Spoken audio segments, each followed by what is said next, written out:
Imagine acordar em uma manhã de 1803 e descobrir que seu país acabou de dobrar de tamanho da noite para o dia.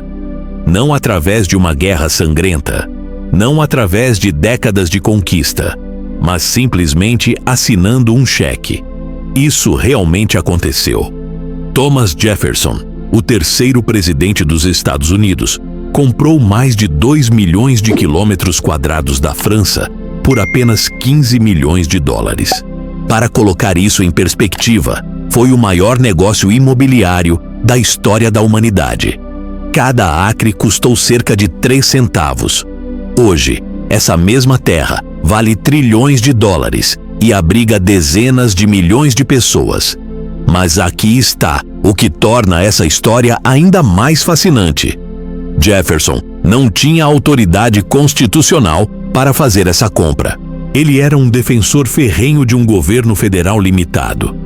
E agora estava prestes a expandir dramaticamente o poder federal de uma forma que a Constituição nem sequer previa. O dilema era claro: seguir seus princípios e perder uma oportunidade única na história, ou abandonar temporariamente suas convicções para garantir o futuro da nação. Jefferson escolheu o pragmatismo, e essa decisão mudaria o curso da história mundial. A história dos Estados Unidos é fundamentalmente a história da expansão. Desde o momento em que 13 colônias declararam sua independência da Grã-Bretanha em 1776, o destino da jovem nação esteve intrinsecamente ligado à conquista de território. Mas essa expansão não foi um processo aleatório ou acidental. Foi impulsionada por uma combinação única de ideologia, oportunidade, ambição e, sim, violência. Os fundadores da nação não imaginavam simplesmente criar um pequeno país no litoral atlântico. Eles vislumbravam um império continental, uma república que se estenderia do Atlântico ao Pacífico, incorporando vastas extensões de terra e recursos naturais. Essa visão não era universalmente compartilhada no início, e houve debates intensos sobre se uma república poderia sobreviver em um território tão grande. Mas a visão expansionista prevaleceu, e nas próximas 9 décadas, os Estados Unidos cresceriam de uma estreita faixa de terra na costa leste para uma nação continental que rivalizava com os maiores impérios europeus em tamanho e potencial. A base para essa expansão foi estabelecida ainda antes da independência formal. As 13 colônias originais já tinham reivindicações territoriais que se estendiam além das montanhas Apalaches. Embora essas reivindicações fossem frequentemente conflitantes e mal definidas. A Proclamação Real de 1763, que proibia a colonização a oeste dos Apalaches, foi uma das principais queixas coloniais contra a Grã-Bretanha. Os colonos americanos viam o oeste como uma terra de oportunidades ilimitadas, um lugar onde qualquer pessoa disposta a trabalhar duro poderia adquirir terras e prosperar. Essa crença na disponibilidade de terras livres se tornaria um elemento central da identidade americana e alimentaria a expansão para o oeste por gerações.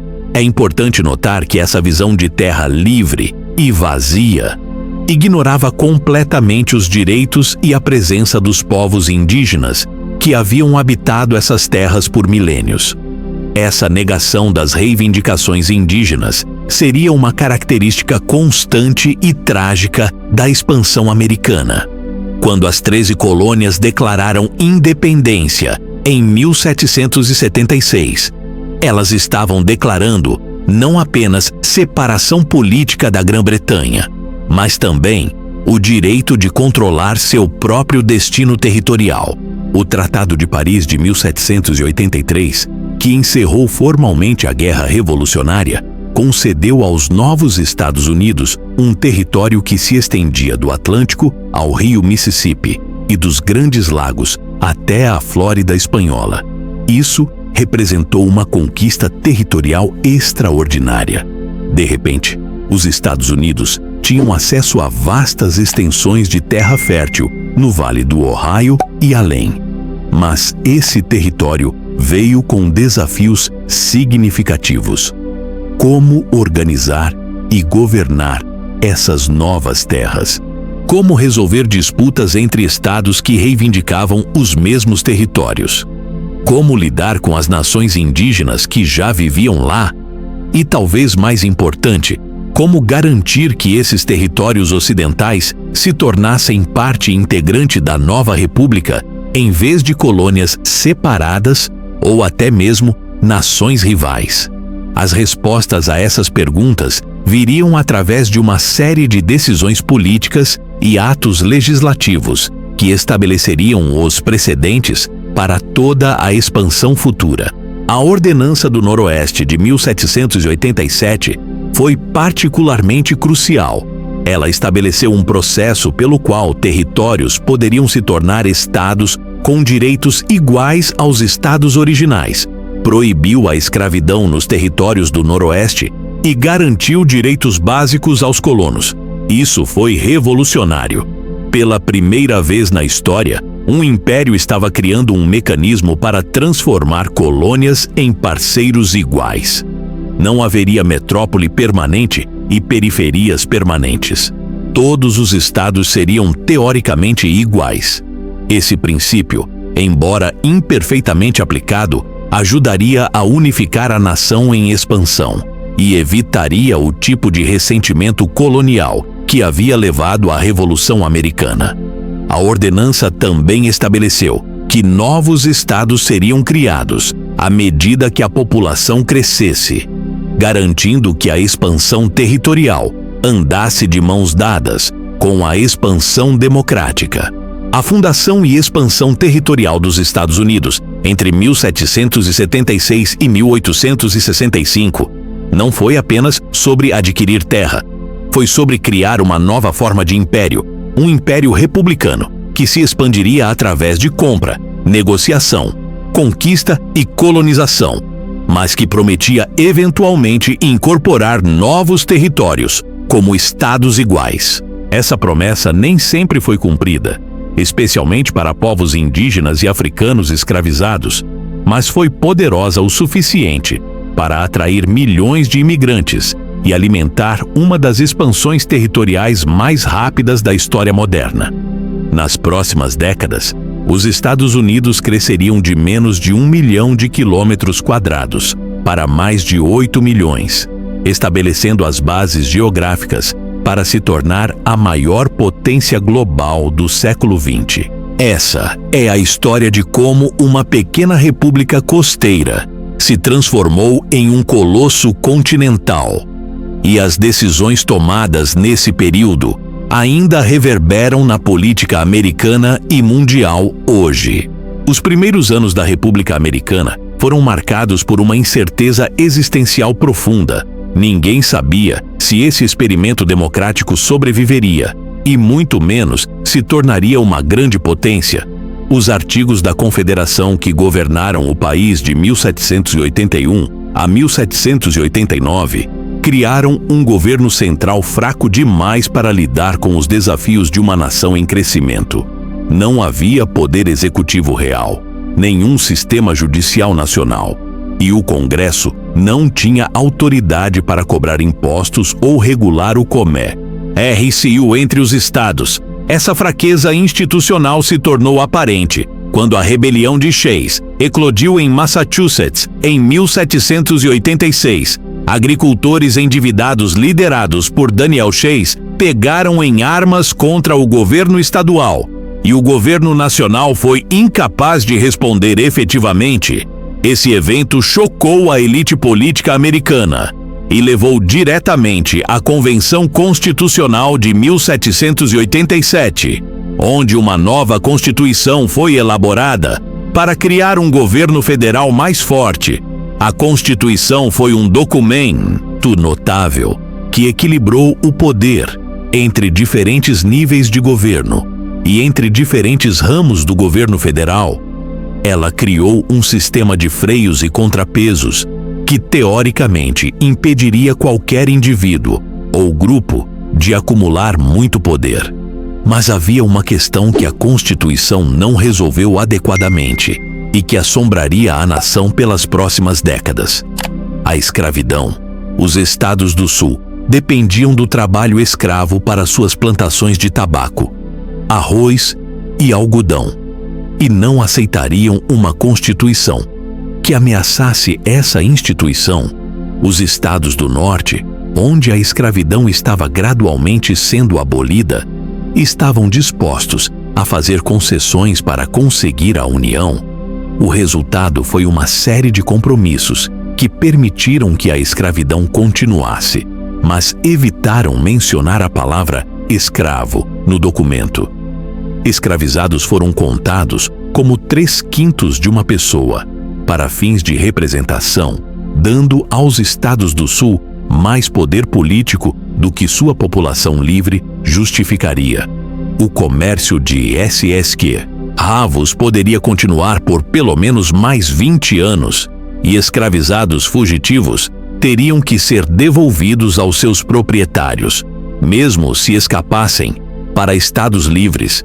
Esses compromissos permitiram que a Constituição fosse ratificada, mas plantaram as sementes da Guerra Civil que viria décadas depois. Enquanto isso, o novo governo, sob a liderança de George Washington como primeiro presidente, começou a estabelecer precedentes que definiriam a presidência e o governo federal.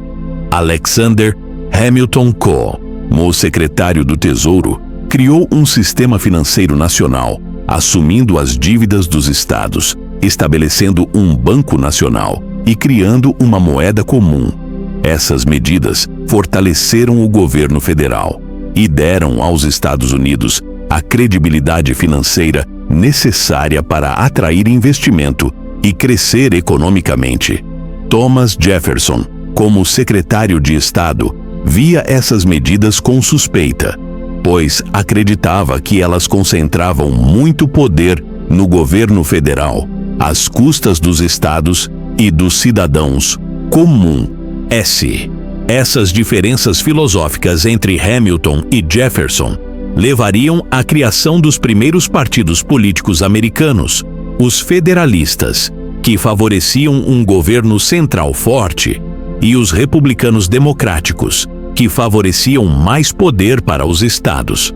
A transição pacífica de poder dos federalistas para os republicanos democráticos em 1800, quando Jefferson derrotou John Adams, foi um momento crucial que demonstrou que a democracia americana poderia funcionar mesmo diante de profundas divisões políticas.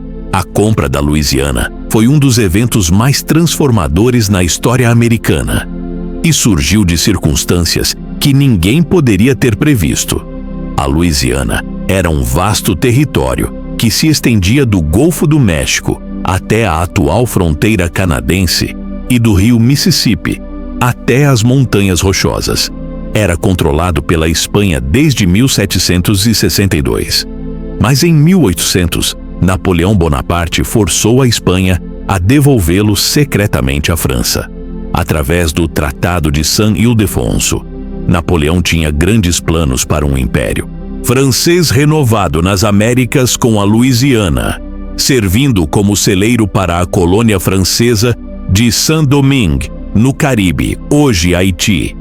Mas esses planos desmoronaram quando uma revolução de escravizados, liderada por Toussaint Louverture, derrotou as forças francesas em Saint-Domingue, estabelecendo a primeira república negra do mundo.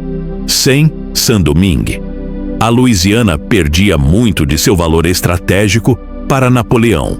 Além disso, a França estava novamente em guerra com a Grã-Bretanha e Napoleão precisava de dinheiro urgentemente para financiar suas campanhas militares na Europa. Enquanto isso, Jefferson ficou alarmado quando soube que a França havia assumido o controle da Louisiana. A Espanha era uma potência em declínio e relativamente fraca, mas a França, sob Napoleão, era a nação mais poderosa da Europa. Mais importante ainda, a cidade de Nova Orleans, na foz do Mississippi, era crucial para os agricultores americanos do Oeste que dependiam do rio para transportar seus produtos para o mercado. Se a França fechasse Nova Orleans ao comércio americano, isso devastaria a economia do Oeste e possivelmente levaria aquela região a se separar da União.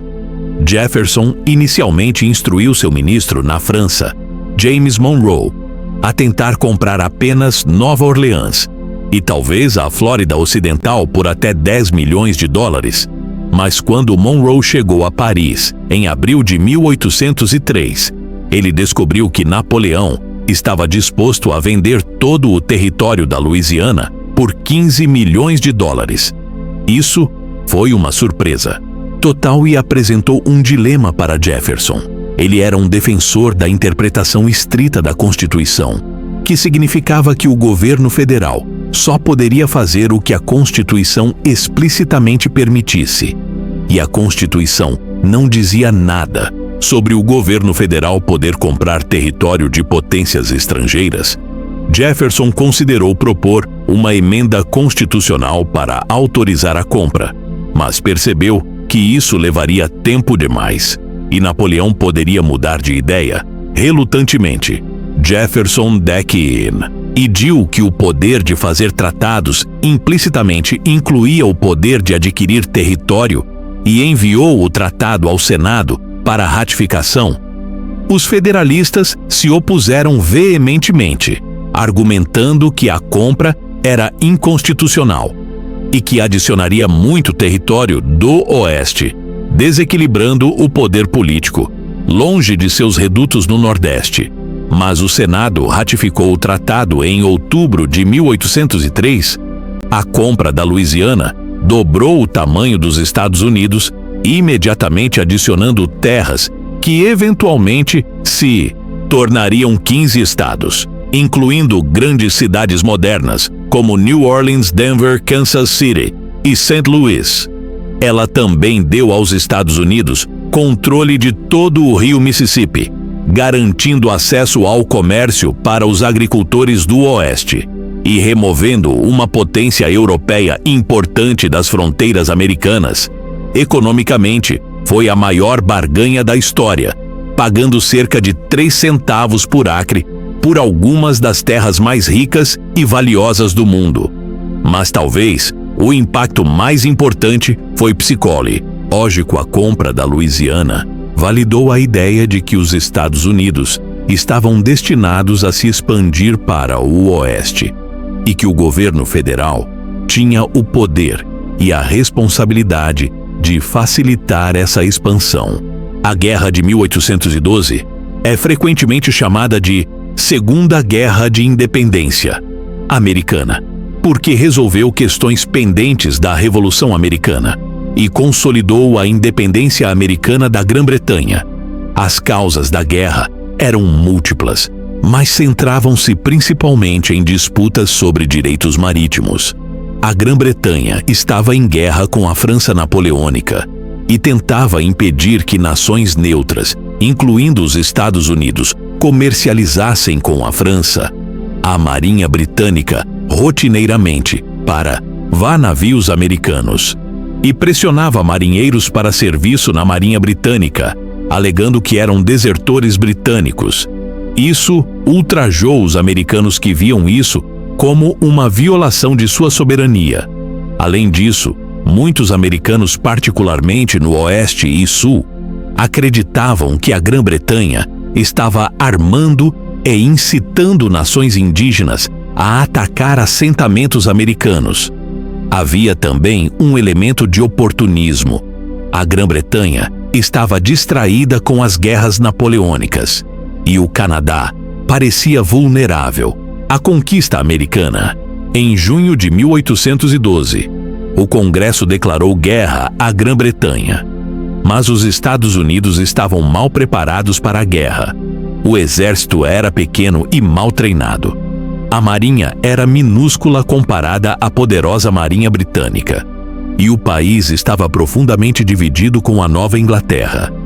Federalista fortemente se opondo à guerra, as tentativas americanas iniciais de invadir o Canadá falharam desastrosamente, e em 1814, as forças britânicas capturaram e queimaram Washington D.C., incluindo a Casa Branca. Mas os Estados Unidos tiveram algumas vitórias navais surpreendentes e, importante, repeliu uma grande invasão britânica em Baltimore e outra em Nova Orleans em janeiro de 1815. Ironicamente, após a paz já ter sido assinada em Gand. Mas antes da notícia chegar, o Tratado de Gand, assinado em dezembro de 1814, essencialmente restaurou o status quo anterior à guerra, sem resolver nenhuma das questões que haviam causado o conflito. Mas isso não importou muito para os americanos, porque eles sentiram que haviam defendido com sucesso sua honra e independência contra a maior potência mundial. A guerra teve vários efeitos importantes na expansão americana. Primeiro, enfraqueceu fatalmente a resistência indígena no leste. Os aliados indígenas da Grã-Bretanha, incluindo a Confederação liderada por Tecumseh, foram derrotados e abandonados pelos britânicos, abrindo vastas áreas para a colonização americana. Segundo, estimulou o nacionalismo americano e a confiança em sua capacidade de proteger e expandir seu território. Terceiro, mudou o equilíbrio de poder político. Os federalistas que se opuseram à guerra foram desacreditados e seu partido logo desapareceu, deixando os republicanos democratas dominantes e comprometidos com a expansão para o oeste. Após a guerra, os Estados Unidos voltaram sua atenção para o sul, particularmente a Flórida, que era nominalmente controlada pela Espanha, mas na prática era uma terra sem lei, onde escravizados fugitivos encontravam refúgio, e de onde grupos indígenas lançavam ataques em territórios americanos. Em 1817, o presidente James Monroe autorizou Andrew Jackson a entrar na Flórida para perseguir seminoles que estavam atacando assentamentos na Geórgia. Jackson interpretou suas ordens liberalmente, invadindo profundamente a Flórida, capturando fortes espanhóis e executando 2 súditos britânicos que ele acusou de incitar os seminoles. Essas ações causaram uma crise diplomática, mas também deixaram claro que a Espanha não podia controlar a Flórida. Em 1819, a Espanha concordou em ceder a Flórida aos Estados Unidos, através do Tratado Adams-Onis, em troca de os Estados Unidos assumirem $5 milhões em dívidas que cidadãos americanos alegavam que a Espanha devia. Igualmente importante, o tratado definiu a fronteira ocidental entre território americano e espanhol, estabelecendo que a Louisiana se estendia até o Oceano Pacífico. A década de 1820 viu a articulação de 2 ideias que justificariam e impulsionariam a expansão americana. Pelas próximas décadas, a doutrina Monroe e o conceito de destino manifesto. A doutrina Monroe, anunciada pelo presidente James Monroe em dezembro de 1823, declarou que o hemisfério ocidental não estava mais aberto à colonização europeia e que qualquer tentativa de potências europeias de interferir nos assuntos das nações americanas seria vista como um ato hostil contra os Estados Unidos. Isso foi uma declaração notavelmente ousada, considerando que os Estados Unidos ainda era uma nação relativamente fraca, sem capacidade de fazer cumprir tal política. Mas foi possível, porque a Grã-Bretanha, que tinha a marinha mais poderosa do mundo, compartilhava o interesse americano em manter outras potências europeias fora das Américas.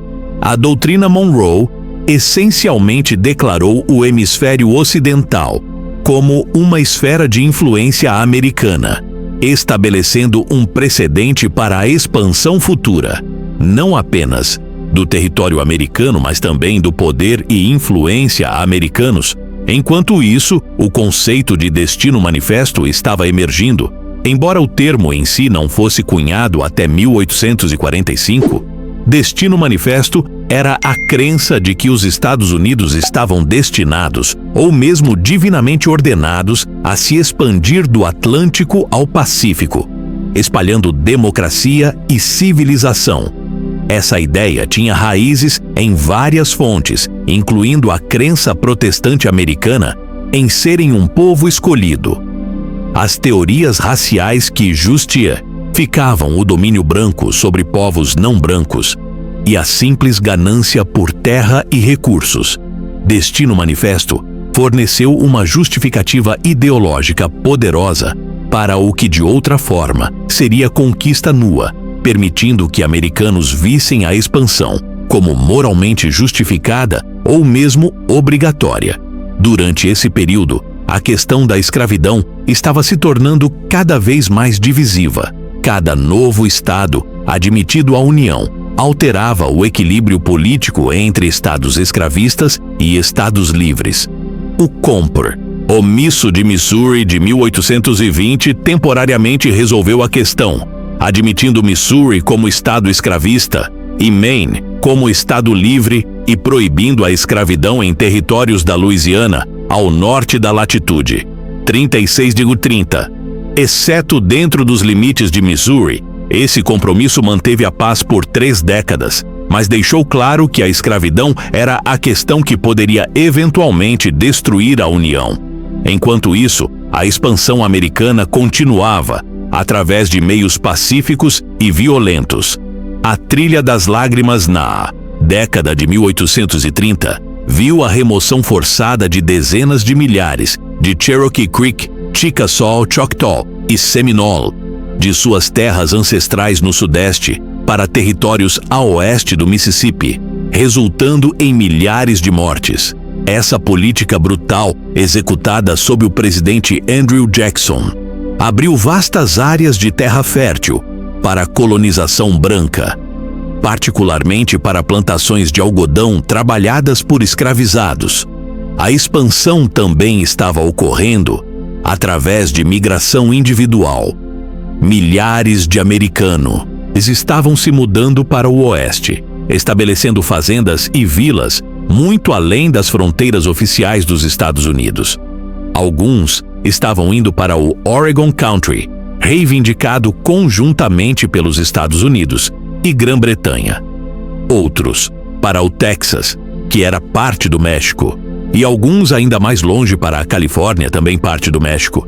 Esses pioneiros eram motivados por várias razões: terra barata, oportunidades econômicas, espírito de aventura e fuga de dívidas ou problemas legais, mas coletivamente. E eles estavam estendendo a presença americana através do continente, criando fatos no terreno que eventualmente levariam à anexação formal desses territórios. A anexação do Texas e a Guerra Mexicano-Americana foram os eventos mais controversos na expansão territorial americana, porque envolveram a conquista de território de uma nação independente e exacerbaram as tensões sobre a escravidão. O Texas tinha sido parte do México desde que o México ganhou independência da Espanha em 1821. Mas o governo mexicano encorajou a imigração americana, oferecendo terras baratas no Texas. Milhares de americanos, principalmente do sul, aceitaram, trazendo com eles escraviza. Apesar da escravidão ser ilegal no México, em 1835 havia cerca de 30 mil americanos no Texas, em comparação com apenas alguns milhares de mexicanos. Tensões cresceram entre os colonos americanos, que queriam mais autonomia e manter a escravidão, e o governo mexicano, que tentava impor suas leis. Essas tensões explodiram em rebelião aberta. Em 1835, a Revolução do Texas. As forças texanas, lideradas por figuras como Sam Houston, derrotaram o exército mexicano sob o general Santa Anna na Batalha de Sa e San Jacinto. Em abril de 1836, estabelecendo a República Independente do Texas. O Texas imediatamente pediu anexação pelos Estados Unidos, mas o presidente Andrew Jackson recusou, porque sabia que isso provocaria o México e intensificaria o debate sobre a escravidão. O Texas seria admitido como estado escravista, perturbando o equilíbrio cuidadoso entre estados escravistas e livres. O Texas permaneceu uma república independente por 9 anos, mas em 1844, James K. Polk foi eleito presidente em uma plataforma de expansão territorial, incluindo a anexação do Texas. Polk acreditava fervorosamente no Destino Manifesto e estava determinado a expandir os Estados Unidos até o Pacífico. Em março de 1845, nos dias finais da administração Tyler, o Texas foi anexado por resolução conjunta do Congresso, contornando o requisito de 2/3 do Senado para um tratado. Isso ultrajou o México, que rompeu relações diplomáticas com os Estados Unidos. Polk também estava negociando com a Grã-Bretanha sobre o Oregon, country que ambas as nações reivindicavam. Alguns americanos queriam todo o Oregon, até a fronteira do Alasca russo, gritando 54-40 ou guerra. Mas Polk prudentemente concordou em dividir o território na latitude 49°, estabelecendo a atual fronteira entre os Estados Unidos e o Canadá.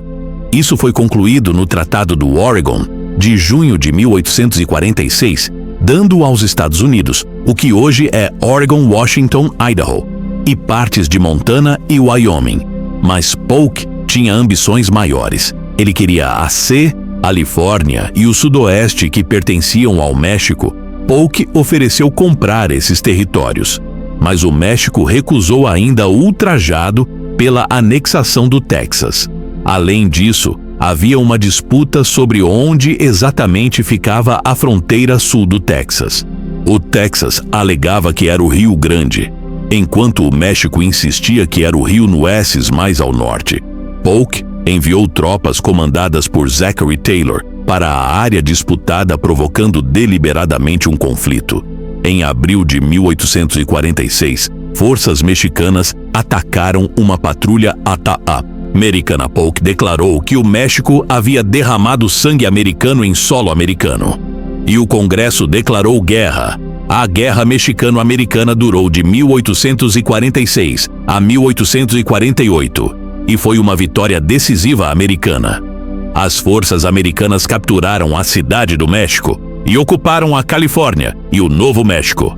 O Tratado de Guadalupe Hidalgo, assinado em fevereiro de 1848, forçou o México a ceder quase metade de seu território, incluindo Califórnia, Nevada, Utah, Arizona, Novo México e partes do Colorado, Wyoming, Kansas e Oklahoma, em troca de $15 milhões. O território adquirido do México completou a expansão continental dos Estados Unidos, mas também precipitou a crise que levaria à Guerra Civil. A questão de se a escravidão seria permitida nos novos territórios dividiu o país com crescente amargura.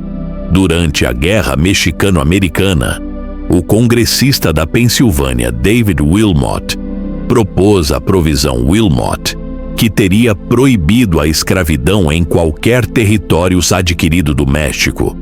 A provisão passou na Câmara controlada pelo Norte, mas falhou no Senado. Onde Sul e Norte tinham poder igual. O Compromisso de 1850 tentou resolver a questão admitindo a Califórnia como Estado livre, permitindo que territórios de Utah e Novo México decidissem a questão da escravidão por voto popular. Soberania popular, abolindo o comércio de escravos, mas não a escravidão em Washington, D.C., e promulgando uma rigorosa lei do escravo fugitivo que requeria que nortistas retornassem escravizados. Fugitivos, esse compromisso satisfez temporariamente ambos os lados, mas a questão a escravidão nos territórios, continuou a envenenar a política americana. Em 1854, o Ato Kansas-Nebraska revogou o Compromisso de Missouri. e permitiu que colonos em Kansas e Nebraska decidissem sobre a escravidão por soberania popular. Isso levou a Bleeding Kansas, onde forças pró- e anti-escravidão lutaram violentamente pelo controle do território. O novo Partido Republicano formou-se em oposição à expansão da escravidão, reunindo nortistas que acreditavam que a escravidão não deveria se expandir para novos territórios. A decisão Dred Scott da Suprema Corte, em 1857, intensificou ainda mais as tensões, declarando que afro-americanos não eram cidadãos e que o Congresso não podia proibir a escravidão em territórios, efetivamente tornando o Compromisso de Missouri inconstitucional. Quando Abraham Lincoln, um republicano que se opunha à expansão da escravidão, foi eleito presidente em 1860, os estados do Sul viram isso como uma ameaça existencial, e 11 estados se separaram da União, formando os Estados Confederados da América. A Guerra Civil, que se seguiu de 1861 a 1865, foi o conflito mais sangrento na história americana, custando mais de 600 mil vidas. A guerra foi fundamentalmente sobre se os Estados Unidos permaneceriam uma nação e se a escravidão continuaria a existir. O Norte tinha vantagens decisivas em população, indústria e recursos, e após 4 anos de luta brutal, as forças da União prevaleceram. A proclamação de emancipação de Lincoln, em 1863, declarou livres os escravizados em territórios rebeldes, e a vitória da União em 1865 levou à abolição completa da escravidão através da 13ª Emenda. A Guerra Civil resolveu 2 questões fundamentais. Ela estabeleceu que os Estados Unidos eram uma nação indivisível, não uma coleção de estados soberanos que poderiam se separar à vontade. E ela terminou com a escravidão, embora deixando sem resposta a questão da igualdade racial. A guerra também teve implicações profundas para o desenvolvimento futuro da nação. O poder do governo federal foi enormemente aumentado. A industrialização foi acelerada e o Oeste foi aberto à colonização através do Homestead Act de 1862, que ofereceu terras gratuitas a colonos. Após a guerra, a expansão americana continuaria, mas o período de expansão territorial continental estava essencialmente completo. A nação agora se voltaria para consolidar seu controle sobre seu território, desenvolver sua economia e, eventualmente, expandir sua influência além de suas fronteiras continentais. A fundação e expansão territorial dos Estados Unidos entre 1776 e 1865 foi um dos processos mais rápidos e consequentes de construção de império na história moderna. Em menos de 90 anos, uma estreita faixa de 13 colônias no litoral atlântico se transformou em uma nação continental que se estendia do Atlântico ao Pacífico e da fronteira canadense ao Rio Grande. Esse crescimento explosivo não foi acidental ou inevitável. Foi produto de decisões deliberadas, oportunidades aproveitadas, ideologias que justificavam a expansão e, inegavelmente, violência contra povos indígenas e exploração de africanos escravizados.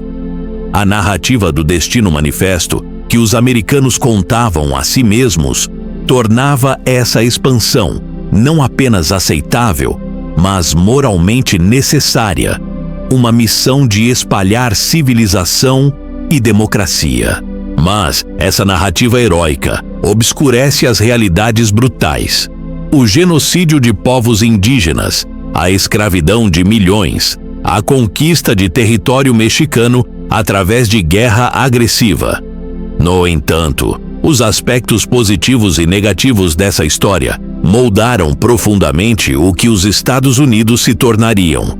A abundância de terras e recursos naturais criou oportunidades econômicas que atraíram milhões de imigrantes e alimentaram o crescimento industrial. A ideologia do individualismo robusto e da oportunidade ilimitada que emergiu da experiência da fronteira se tornou central à identidade americana. O processo de incorporar novos territórios como estados iguais, embora imperfeito, criou um modelo de expansão que evitou alguns dos problemas que assombravam impérios europeus. A necessidade de organizar e governar vastos territórios fortaleceu as instituições federais e criou infraestrutura crítica. Ao mesmo tempo, a questão da escravidão nos territórios levou à guerra mais sangrenta da história americana. Uma guerra que custou mais de 600 mil vidas, mas também aboliu a escravidão e reafirmou que os Estados Unidos eram uma nação indivisível.